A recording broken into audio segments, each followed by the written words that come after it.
then we see in verse 22 that he denies us from eating from the tree of life. Otherwise, we would become 22 and following. Otherwise, we would become eternal.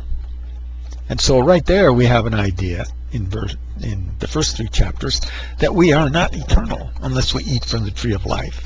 So all these people running around thinking and believing and teaching we are, really that's not what the whole scripture teaches and what God really teaches. He says we're right here, he says we're not eternal until we eat from the tree of life. And the only people get to eat from the tree of life as we go through the scripture, as we experience God and he teaches us, are the people who are his people all the way to the end, or at least at the end, and then they get judged with the thumbs up, and then they get to eat from the tree of life and enter the new heavens and new earth and become eternal. Now Lucifer and the demons, yeah, I suspect they're eternal already. Yes, I tend to believe that. And so because also you can look at other spots in Isaiah. It talks about we don't remember the people who rebelled.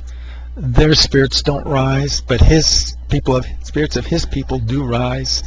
At the end of Isaiah, it talks about the rebellious people who were rejected from the new heavens and new earth.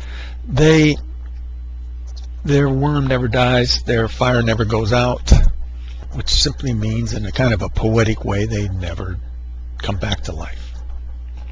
And you can think it through, and then you'll see what we mean by that. I mean, if they come back to life, then the worms that are feeding on them, they die, right? And if there's a fire and they come back to life, they'll be burned and killed again. See, so that's why it says the fire never dies and the worm never dies and the fire never dies, never goes out. So, and then,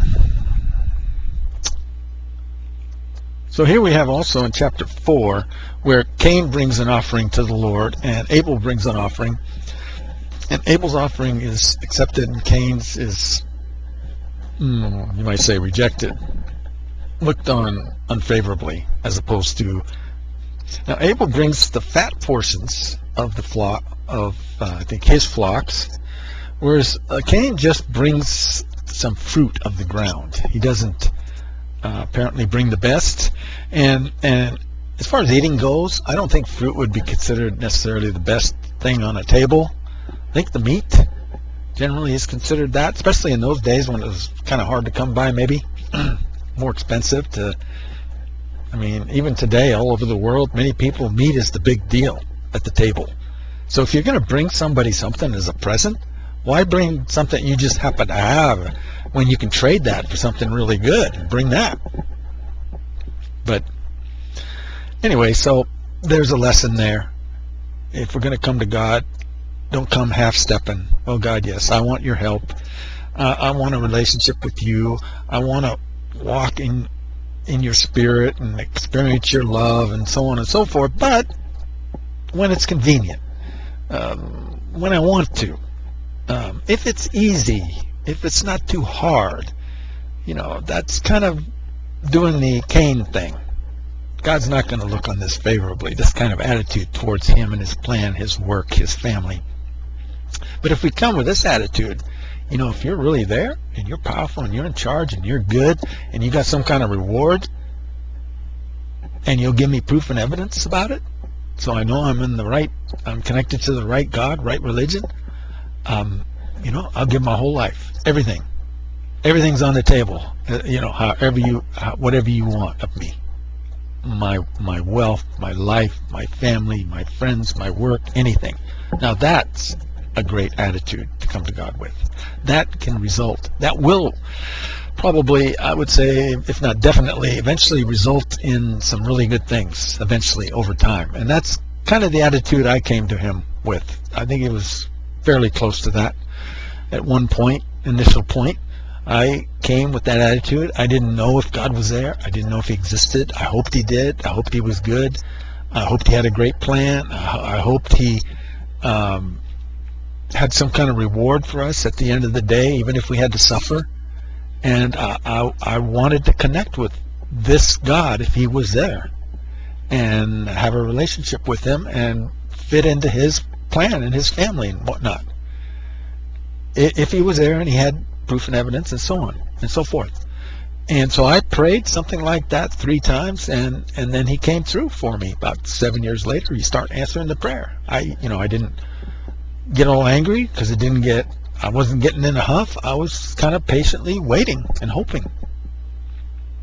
And he started answering about 7 years later, and he did an incredible job of answering it. So a lot of times we ask God for things, and then we kind of get in a huff, a hurry, and we either forget what we asked for and go try and solve it ourselves and kind of forget about him,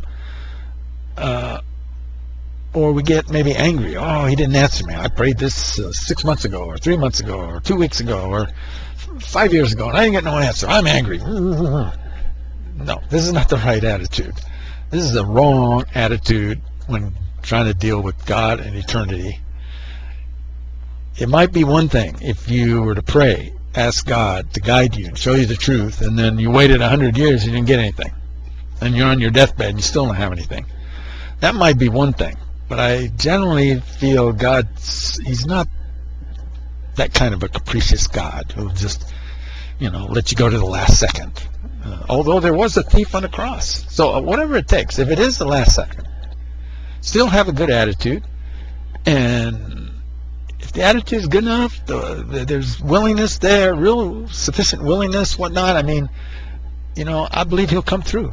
It may be the last 10 seconds, last minute, last 5 minutes, but you know what? If you are able to, if he brings you into his family, even if it's the last 1 minute of your life, that means that you have a very high probability of spending eternity with him and his people in a wonderful place. Wonderful people, wonderful God.